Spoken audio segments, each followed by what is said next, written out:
invito, hermanos, a buscar en la palabra del Señor en Lucas capítulo 6. Lucas capítulo 6, del 1 al 11. Lucas 6, del 1 al 11, dice: Aconteció en un día de reposo que pasando Jesús por los sembrados, sus discípulos arrancaban espigas y comían, restregándola con las manos. Y algunos de los fariseos le dijeron: ¿por qué hacéis lo que no es lícito hacer en los días de reposo? Respondiendo Jesús le dijo: ¿ni aún esto habéis leído?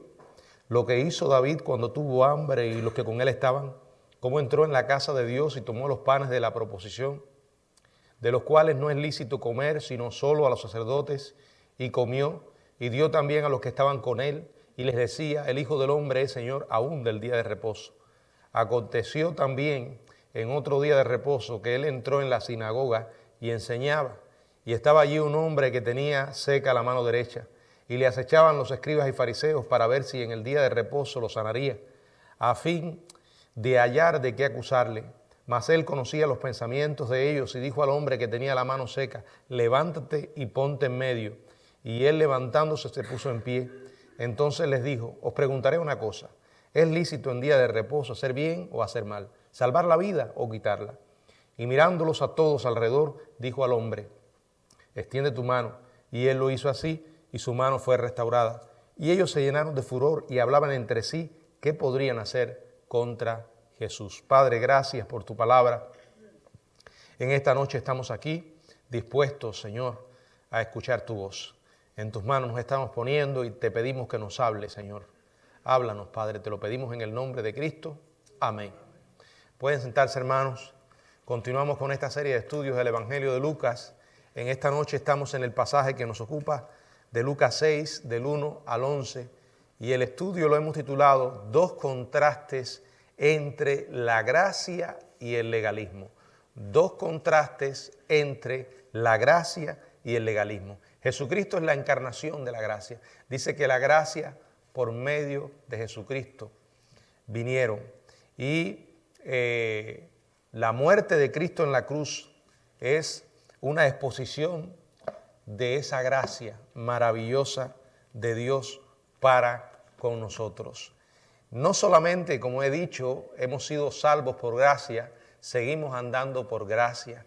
Y aunque la ley decía ciertas cosas, la gracia estaba aún por encima de la misma ley. Jesús declaró la verdad en toda situación, no por fuerza o en contra de su voluntad, sino por decisión deliberada. Y al hacerlo, expuso una y otra vez el error,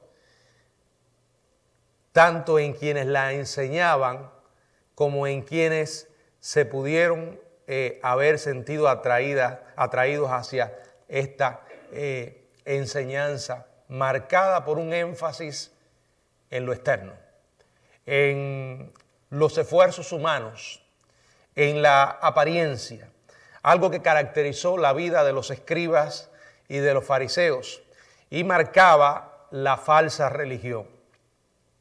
El Señor Jesucristo realmente, cuando hablaba sobre ellos, no medía sus palabras. Como he dicho otras veces, sus comentarios más fuertes fueron contra estas personas y con la hipocresía que caracterizaba sus vidas, los falsos maestros. En Mateo, en el capítulo 7, es un ejemplo de estos fuertes comentarios del Señor Jesucristo, cuando dijo en los versos del 15 al 20, guardaos de los falsos profetas que vienen a vosotros, vestidos de oveja, pero por dentro son lobos rapaces. Por sus frutos os conoceréis. ¿Acaso se recogen uva de los espinos o higo de los abrojos? Así todo buen árbol da buenos frutos, pero el árbol malo da frutos malos. No puede el buen árbol dar malos frutos, ni el árbol malo dar frutos buenos. Todo árbol que no da buen fruto es cortado y echado en el fuego. Así que por sus frutos os conoceréis. Y luego en el capítulo 23, no lo vamos a leer porque es todo el capítulo del mismo libro de Mateo, el Señor Jesucristo habla contra los escribas y fariseos. Y una y otra vez repite la frase: ay de vosotros, escribas y fariseos hipócritas.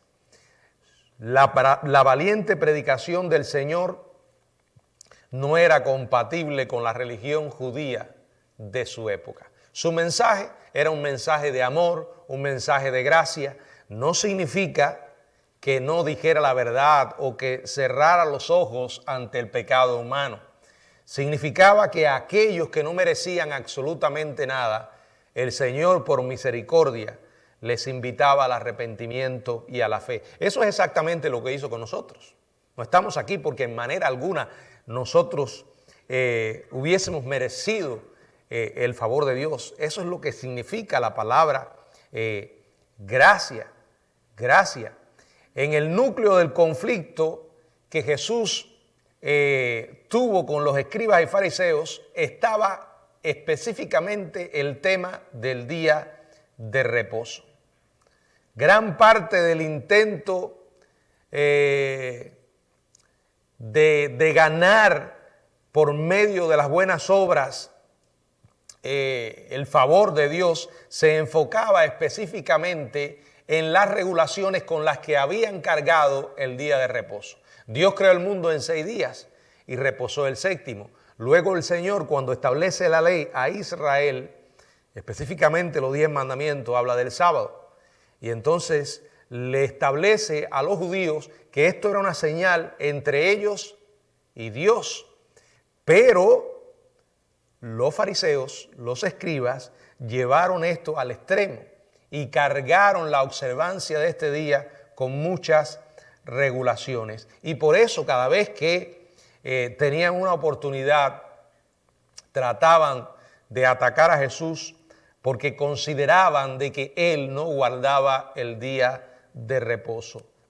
No, lo que Él no guardaba eran las regulaciones con las que ellos habían cargado el día de reposo. Y específicamente Lucas registra 2 incidentes donde Jesús confronta el falso punto de vista que ellos tenían sobre el sábado, y de paso Él mismo se establece como el Señor del día de reposo. Una declaración que lo que significaba era que Él era Dios, que Él era Dios. Y hay 2 incidentes en el pasaje que vamos a estudiar hoy de Lucas capítulo 6, 2 incidentes donde encontramos un contraste entre la gracia del Señor y el legalismo fariseo. Vamos a considerar 2 ideas a lo largo de estos 2 incidentes. Lo primero que vamos a ver es un recordatorio de cuando la gracia eclipsó la ley, en los versículos del 1 al 5, como vamos a ver en un momento. Y el segundo principio es, o la segunda idea que quiero compartirle, es un acto de sanidad cuando la gracia derrotó el legalismo. Primero, un recordatorio de cuando la gracia eclipsó la ley.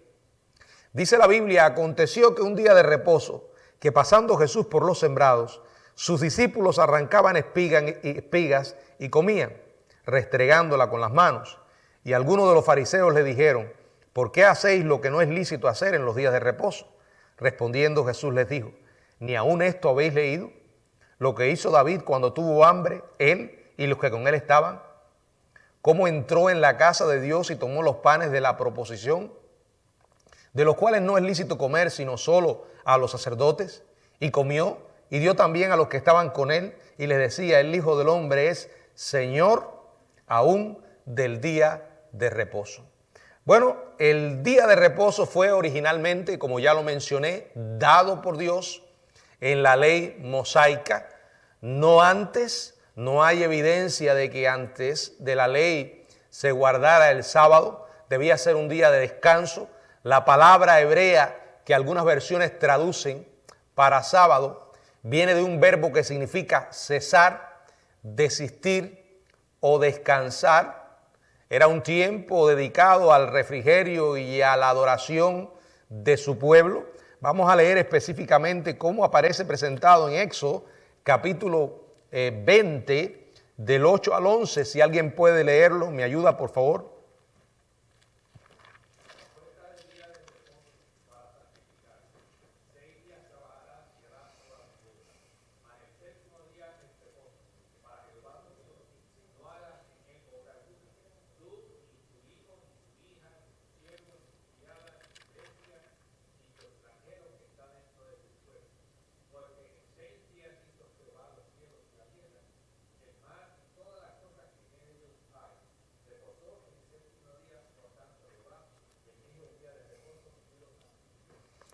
Sin embargo, cuando llegamos al siglo I,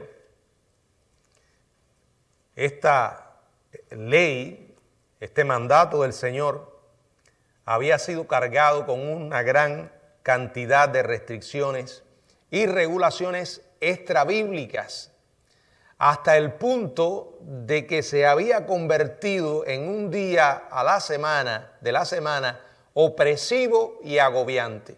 Bueno, los seres humanos nos encanta, ¿verdad?, escribir fuera de las líneas, agregarles cosas a las que Dios ha dado, y eso se llama legalismo. Eso es lo que hacían los fariseos. En este día particular de reposo, el Señor y sus discípulos se encontraban caminando, dice la palabra que pasando por los sembrados. La cosecha que se cultivaba en estos campos probablemente fuera de trigo o cebada.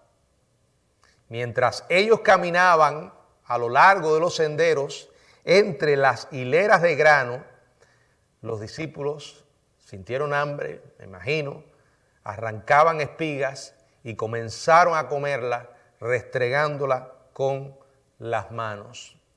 Si consideramos el acto que ellos habían practicado, en realidad no era malo en sí, porque la ley mosaica permitía a los viajeros recoger grano de los campos de los prójimos cuando había hambre. O sea, Dios establece una ley, pero no era una ley absurda, irracional. Habían sus excepciones dentro de esa ley. Vamos a leer Deuteronomio capítulo 23, verso 25, si alguien puede leerlo. Cuando entres en la mies de tu prójimo, podrás arrancar espigas con tu mano, mas no aplicarás hoz a la mies de tu prójimo. ¿Por qué? Porque si era realmente por hambre y por necesidad, era algo emergente. No es que tú llegaras allí ahora con una hoz y que dijeras, me voy a llevar todo esto, ¿me entienden? Sin embargo, hacer eso en el día de reposo era una violación, pero no a la ley mosaica. Entonces, ¿a qué ley? ¿Qué violación era la que estaban ellos cometiendo? Bueno, la violación a las restricciones rabínicas. O sea, estos hombres le habían agregado a la ley de Dios tradiciones y prácticas humanas. Hermanos, esto es tan antiguo como la misma ley, ¿verdad? Como el mismo pueblo hebreo. Pero sigue siendo una práctica hoy. Personas sin temor a Dios que le agregan a las Escrituras cosas que las Escrituras no dice. Y no solo agregan, sino que intentan que la gente se sometan a cosas que la Biblia no dice. Y eso, vuelvo a repetir, es legalismo. Es legalismo. En particular, los discípulos de Jesús eran culpables ante los ojos de los fariseos de cosechar, de recoger grano, desgranar, porque frotaban las cáscaras para poder separarlas del grano y lanzar las cáscaras, y por tanto eran responsables de violar el día de reposo con todas las normas que ellos lo habían cargado. Estas personas eran autoproclamados guardianes del día de reposo. Estos legalistas estaban siempre tratando de encontrar a alguien quebrantando sus propias leyes para entonces condenarle. Ahora, ¿creen ustedes que ellos guardaban estas leyes? Por eso Jesús les tiene que decir hipócritas, porque cuando tú atas cargas sobre los hombres que tú no puedes mover o no quieres mover, eso es hipocresía. Eso es hipocresía. Y sus ridículas regulaciones no iban a callar a Jesús. Ellos le hacen esta pregunta: le hacen una exigencia. ¿Por qué hacéis lo que no es lícito hacer en los días de reposo? Ellos hicieron la pregunta a todo el grupo. El reproche de los fariseos iba principalmente para Jesús, ya que ellos sabían que ellos estaban siguiendo el ejemplo y las enseñanzas de Jesús. Y entonces vieron en esta práctica un ataque directo a todo el sistema religioso que ellos habían creado, en el que el día de reposo era central. Era evidente que la presencia de los dirigentes judíos en el sembradío indicaba que andaban como perros siguiendo el olfato, siguiendo las huellas de sus perseguidores, como perros de caza, ¿verdad? ¿Qué hacían ellos allí? ¿Por qué pudieron estar en ese momento? Porque los venían siguiendo, porque una y otra vez los estaban velando. No eran libres y no permitían que otros fueran libres. Buscaban para condenar. Y mientras le seguían los pasos, encontraron esto. Y como a menudo Jesús hacía, le contesta la pregunta que le hacen, pero él les hace otra. Verso 3 y verso 4. Respondiendo Jesús les dijo: ¿ni aún esto habéis leído? Lo que hizo David cuando tuvo hambre, él y los que con él estaban. ¿Cómo entró en la casa de Dios y tomó los panes de la proposición, de los cuales no es lícito comer, sino solo a los sacerdotes? Y comió y dio también a los que estaban con él. Este incidente al que Jesús se refiere está en el primer libro de Samuel, en el capítulo 21. Vamos a buscar allí la historia. Primer libro de Samuel. Así el sacerdote le dio el pan sagrado, porque allí no había otro pan sino los panes de la proposición, los cuales habían sido quitados de la presencia de Jehová para poner panes calientes el día que aquellos fueron quitados. Bueno, esta es la historia, ¿verdad? ¿Cuál fue que usted leyó, hermano? 21:6. El número 6. Bueno, todo ahí, el relato abarca desde el 1 hasta el 6. David estaba huyendo de Saúl, llegó a Nob, a poco menos de 2 kilómetros al norte de Jerusalén, llegó hambriento, y no solo él, los que con él estaban también tenían hambre. Y entonces, ¿qué hacen? Entran en la casa de Dios a buscar alimento. Cuando mencionamos la casa de Dios, ¿a qué nos estamos refiriendo? Al tabernáculo. Pidió al sacerdote Ahimelech 5 panes. El único alimento en el tabernáculo eran los panes disponibles, o sea, los únicos panes disponibles eran los panes de la proposición, que estos debían ponerse delante de Dios continuamente. En Éxodo capítulo 25, verso 30. ¿En qué consistían? Bueno, eran 12 lonjas que se colocaban cada día de reposo en la tabla de oro en el lugar santo. Después que el pan era reemplazado con otros panes frescos, se podía comer, pero solo lo podían hacer los sacerdotes. Levíticos 24:9. Si alguien puede leerlo, por favor.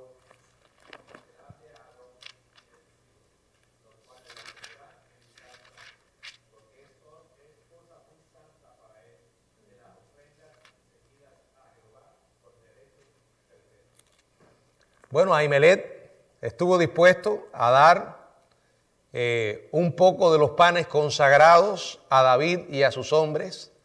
Y entonces la única condición que él les pone es: solo si los criados se han guardado a lo menos de mujeres. ¿Qué quería decir esto? Bueno, que estuvieran ceremonialmente puros.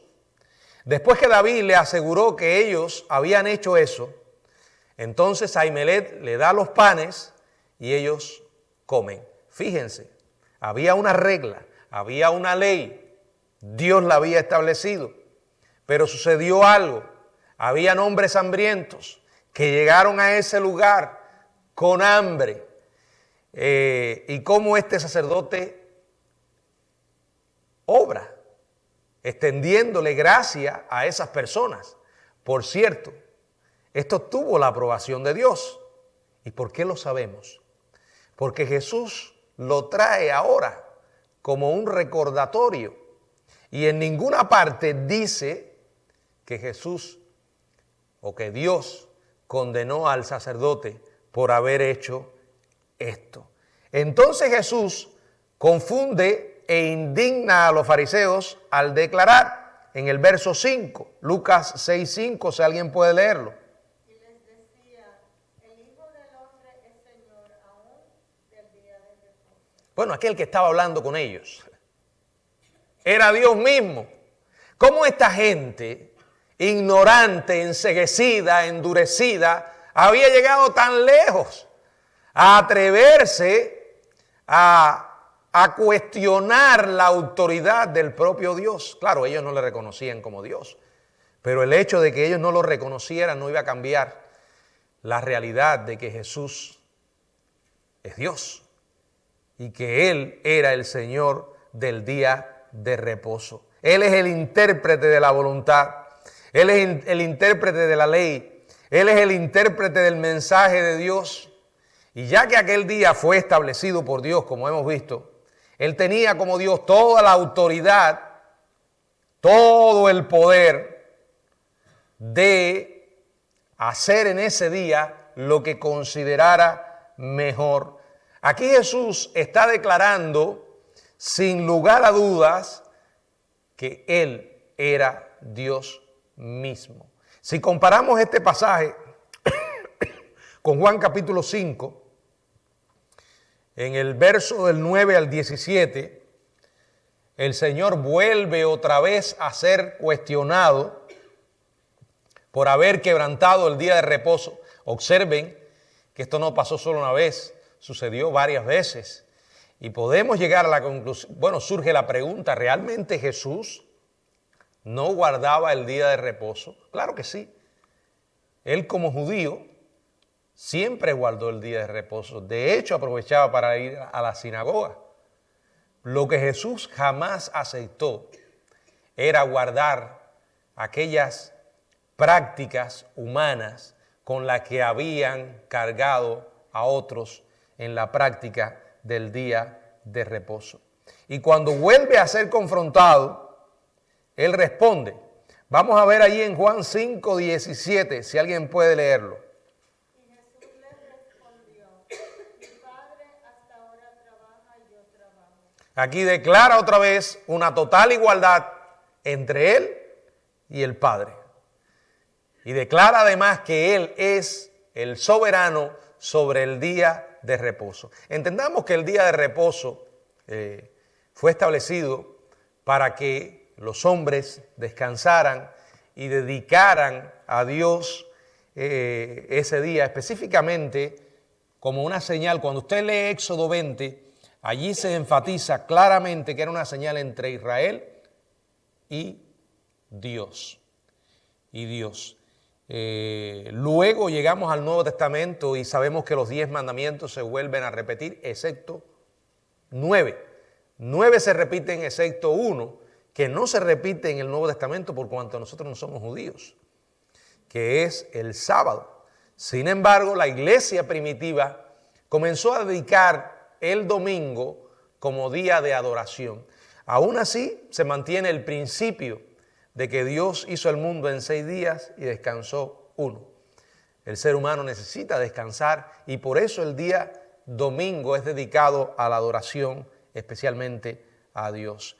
Pero siempre existieron y existen personas que quieren llevar los mandamientos de Dios a extremos a los cuales la Biblia no los lleva. En segundo lugar, vamos a ver un acto de sanidad cuando la gracia derrota el legalismo. No solamente está el ejemplo de lo que sucedió en los sembrados, sino que además otro día de reposo. Fíjense, miren lo que dice el verso 1. Aconteció que en un día de reposo.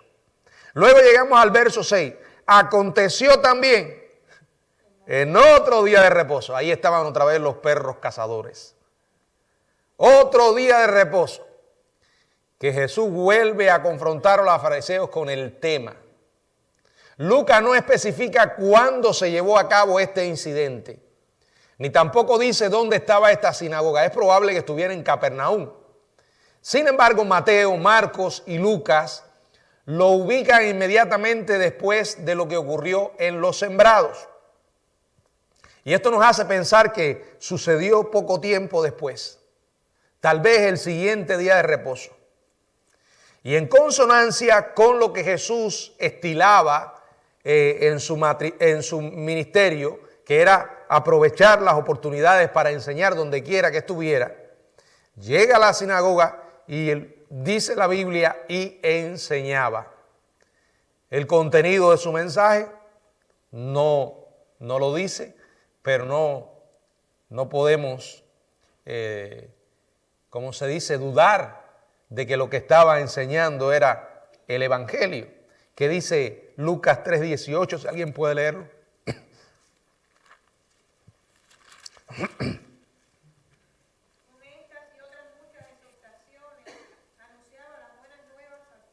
Las buenas nuevas. ¿Cuáles son las buenas nuevas? El Evangelio. Lucas 4:18. El Espíritu del Señor está sobre mí, por cuanto me ha ungido para dar buenas nuevas a los pobres.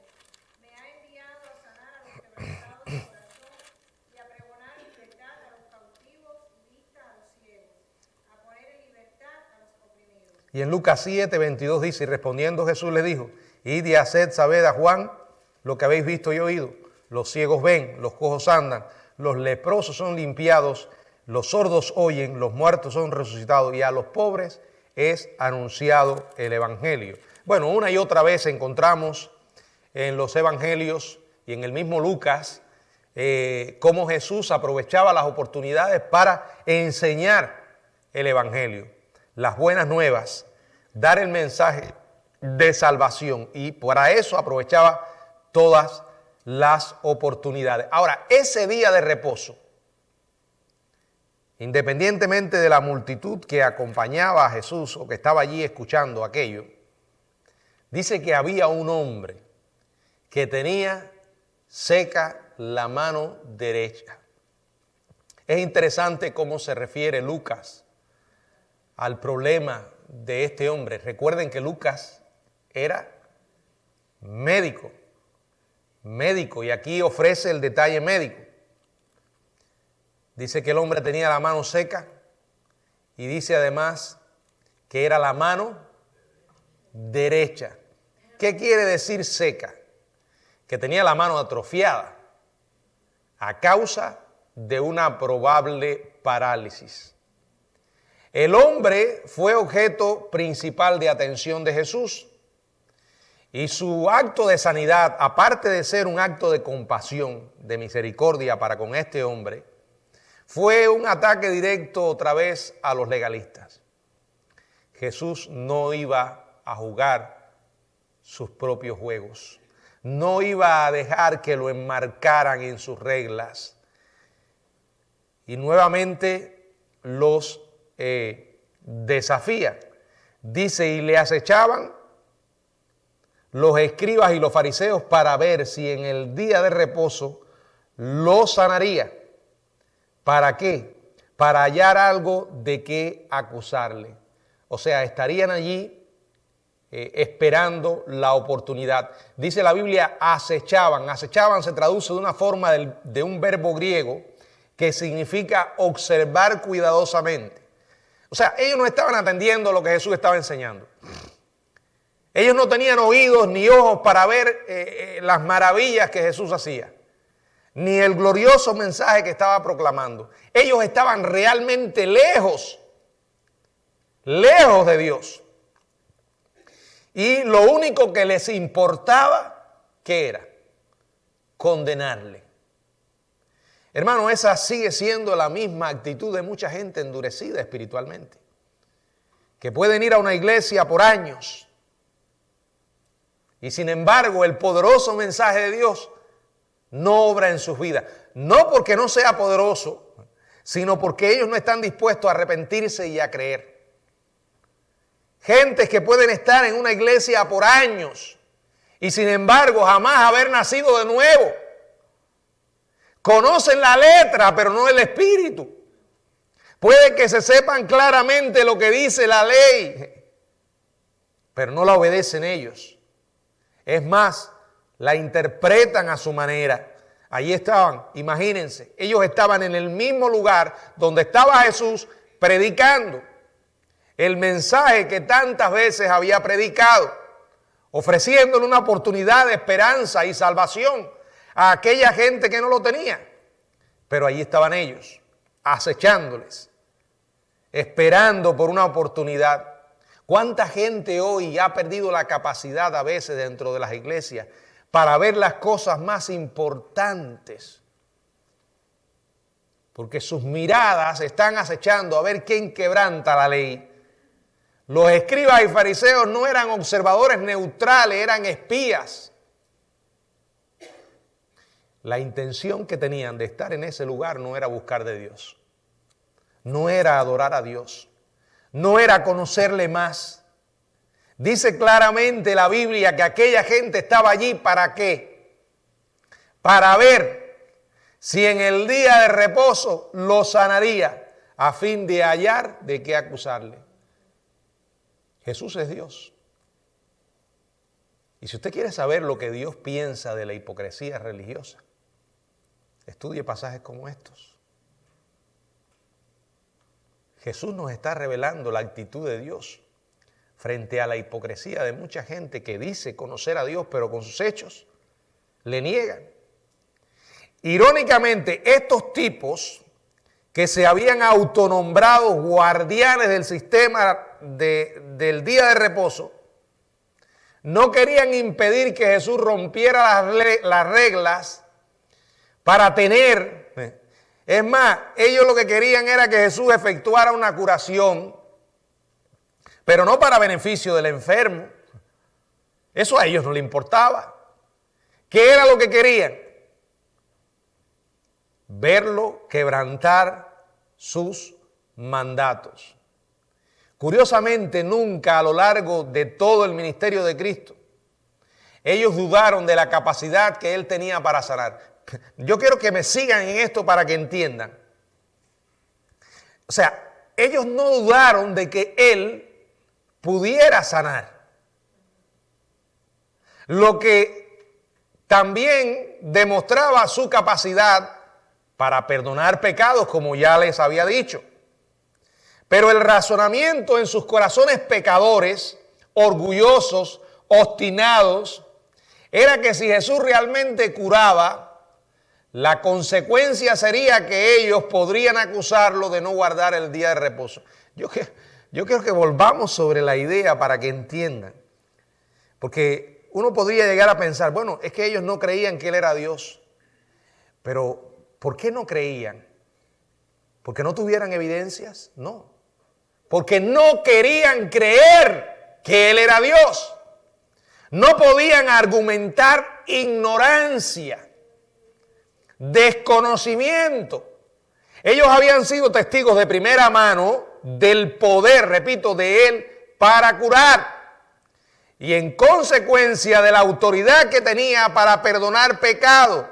Miren, yo quiero regresar a Lucas 5. Creo que hace unos viernes estudiamos esto. Del 17 al 26. Allí está la historia de cómo Jesús sana al paralítico. Hermanos, ellos vieron a Jesús sanar al paralítico. Cosa que no podía hacer un simple ser humano. Y además, estaban cuestionando quién es este para perdonar pecados. Y Jesús dijo, para que ustedes sepan que el Hijo del Hombre tiene potestad para perdonar pecados, algo que solo podía hacer Dios, le dijo al paralítico que se levantara, ¿verdad? Levántate, toma tu lecho y vete a tu casa. ¿Qué pasó? Al instante, levantándose en presencia de ellos y tomando el lecho que estaba acostado, se fue a su casa glorificando a Dios. ¿Tenían o no tenían evidencias? Allí estaba. Allí estaba. Habían visto el poder de Dios. Habían visto la autoridad de Dios. Ellos sabían que un hombre no podía perdonar pecados y quedó claro que Jesús no era un simple hombre, que era Dios mismo, al haber hecho lo que ellos habían visto.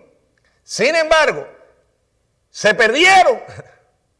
No fueron capaces de ver nada de eso, porque lo que tenían en la mente y en el corazón era destruirlo. La Biblia una y otra vez dice: el que tiene oídos para oír, oiga. El que quiere ver, que vea. El que puede ver, que vea. Pero hay gente que no quiere oír y no quiere ver. El que no quiere ver y no quiere oír va a perder la capacidad para ver y la capacidad para oír espiritualmente.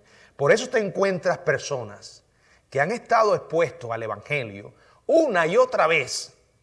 Y lo que han hecho, el mismo sol que derrite el hielo, ¿verdad? Es el mismo sol que endurece la arcilla. Hay gente que no quiere simplemente creer. Dijo el necio en su corazón: no hay Dios. La Biblia lo llama necio. Así que no caiga en la trampa de que aquella gente que dice: yo no creo porque Dios no se me ha aparecido. La mayoría de la gente no cree porque simplemente no quiere creer. Y estos es un caso de ellos. Tenían una religión y aún así con esa religión estaban condenados al mismo infierno. Y como Jesús había hecho antes, y como había hecho antes en Lucas 5, 22, que dice: entonces, conociendo los pensamientos de ellos, una vez más la Biblia nos declara su poder omnisciente, como solo es Dios. Conociendo los pensamientos de ellos, respondiendo les dijo: ¿qué caviláis en vuestro corazón? Había hecho eso antes y lo hará nuevamente en Lucas 11, en el capítulo 11, verso 17, que dice: mas él, conociendo los pensamientos de ellos, les dijo. Todo reino, una vez más, conocía los pensamientos de ellos. Y aquí, en Lucas 6, dice: conocía los pensamientos de ellos. Él sabía, estaba consciente de lo despiadado que eran estas personas, de lo llenos de odio que eran, y de que los escribas y fariseos estaban esperando que Jesús curara al hombre para poder acusarle de violar el día de reposo. Jesús sabía todo. No solo lo que ellos que estaban físicamente allí y lo que podían transmitir con su lenguaje corporal, con sus miradas cargadas de odio, con el rostro demudado. Conocía además los pensamientos que inspiraban esa apariencia. Sabía sus intenciones, conocía sus motivaciones. ¿Y qué hizo Jesús? ¿Se amedrentó? ¿Se dejó arrastrar por la hipocresía de ellos? ¿Qué hizo? Le dijo al hombre que tenía la mano seca: levántate, levántate, ponte en medio. Este hombre era el candidato perfecto para ayudar al Señor a confrontar ese punto de vista retorcido que ellos tenían del día de reposo. Era el candidato perfecto para hacerle objeto de su gracia. El estado del hombre evidentemente no amenazaba su vida. Es decir, que no habría justificación para a ayudarle de manera urgente si no era un caso en que su vida estuviera amenazada. Pero aún así, Jesús lo invitó. Dice que el hombre, levantándose, se puso en pie delante de aquella audiencia en la sinagoga. Fue un momento dramático mientras las personas esperaban a ver qué Jesús iba a hacer. Dirigiéndose a los escribas y fariseos, quienes seguro estaban sentados, ¿dónde? En las primeras filas. Allí estaban ellos, en los primeros lugares, los expertos de la ley, y les hace la pregunta: ¿es lícito, o sea, es permitido en día de reposo hacer bien o hacer mal? ¿Salvar la vida o quitarla? Y como a menudo era el caso, la pregunta del Señor los pone en los cuernos de un dilema. Por una parte, contestar que era permitido, lícito, hacer bien en día de reposo, estaba autorizando a Jesús ¿a qué? A curarlo. No podían acusarlo de incumplir el día de reposo. Por otra parte, decir que no era permitido hacer bien los expondría como lo que verdaderamente eran: depravados, perversos. Quiere decir que las máscaras que tenían puestas se les iban a caer. Esa falsa piedad con la que adornaban su vida externamente se derrumbaría. Quedarían expuestos como los hipócritas que eran. Me imagino que hubo una pausa mientras el Señor esperaba que respondieran. Se quedaron estupefactos, en silencio. No dijeron nada, los calló. Habría sido interesante haber estado allí, ¿verdad? Y ver la reacción de estos personajes. Finalmente, Jesús miró a todos alrededor. Dice Marcos 3:5 que lo hizo con enojo. Enojo santo, con tristeza por la dureza de sus corazones. Dios se entristece cuando ve esa dureza en muchos corazones. Porque la realidad es que Dios ama al mundo y ofrece su oferta de salvación a todas las personas. Pero cuánta gente hay ciega y endurecida, hermanos. Personas que no pueden alegar: no, yo nunca escuché, nadie me ha predicado. No. Es más, algunos llegaron a ese estado por haber estado tan expuestos al Evangelio, porque una y otra vez escucharon el mensaje pero no creyeron. Y cuando la gente es expuesta a la luz de Dios y no quiere ver, terminará quedándose ciego. Jesús le dijo al hombre: extiende tu mano. Y él lo hizo así.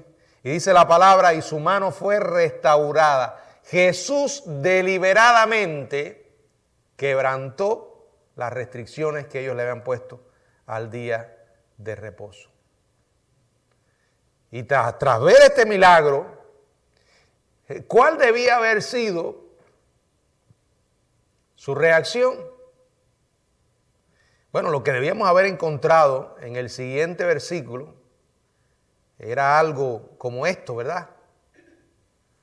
Entonces los escribas y los fariseos creyeron. ¿Es lo que dice? Dice la Biblia: se llenaron de furor. Y lo que estaban tratando de hacer era buscar una manera para destruirlo.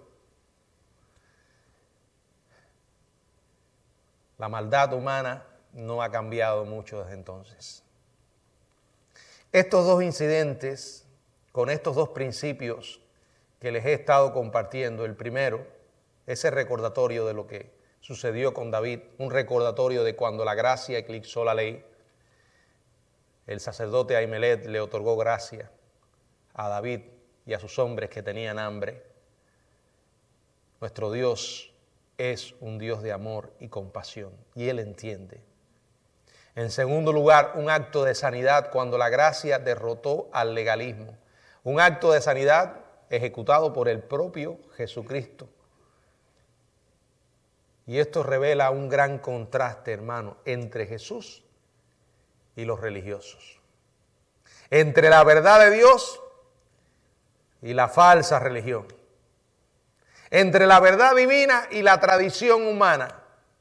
Entre la bondad y la maldad. Entre la compasión y la crueldad. Entre la total sinceridad y el engaño oculto. Entre el poder de Dios y la impotencia humana. Entre el reino de Dios y el reino de Satanás. Pero la gracia de Dios es para todos aquellos que estén dispuestos a recibirla. Todos aquellos que estén dispuestos a creer. Y es interesante porque estos fariseos, caracterizados por un estilo de vida de incredulidad y de rechazo, se perdieron. Pero no todos los fariseos rechazaron permanentemente a Jesús. El libro de los Hechos, en el capítulo 15, verso 5, dice que algunos de la secta de los fariseos que habían creído. Además tenemos el gran ejemplo de ¿quién? El apóstol Pablo, aquel que en 1 de Timoteo 1:15 se llamó a sí mismo el primero de los pecadores. Todo aquel que quiere creer puede y Dios le espera. Pero aquellas personas que deliberadamente cierran sus ojos a la gracia de Dios se condenan y se condenan eternamente. Dios da oportunidad una y otra vez al hombre a que se arrepienta. Pero mucho cuidado, porque no sabemos cuándo será la última oportunidad. No lo sabemos. No lo sabemos cuándo será el momento en que Dios dirá hasta aquí. Que Dios nos ayude a nosotros a aprovechar las oportunidades que tenemos hoy para proclamar el Evangelio a todas las personas. Y recuerde esto, si realmente usted ama a los pecadores, orará por ellos y será intencional a la hora de hablarles de Cristo. Eso comienza por nuestra propia familia y aquellos que son nuestros amigos, conocidos, compañeros de trabajo. Y cuando digo ser intencional, lo que quiero decir es hay que buscar la oportunidad. Una y otra vez hay que intentarlo. Con amor, con compasión, pero hermanos, hay que hacerlo. Hay que hacerlo. Repito, si Dios pudo cambiar la vida de un hombre como Pablo, Dios es capaz de cambiar la vida de cualquier persona. Recuerden, la gracia de Dios todavía está disponible para aquellos que estén dispuestos a recibirla. El cielo no es un lugar al que llegamos porque nos lo ganamos. Nadie podrá ganarse el cielo. Es un favor que no merecemos por la gran misericordia de Dios. Valoremos esa gracia y compartamos ese mensaje de gracia. Que el Señor nos bendiga.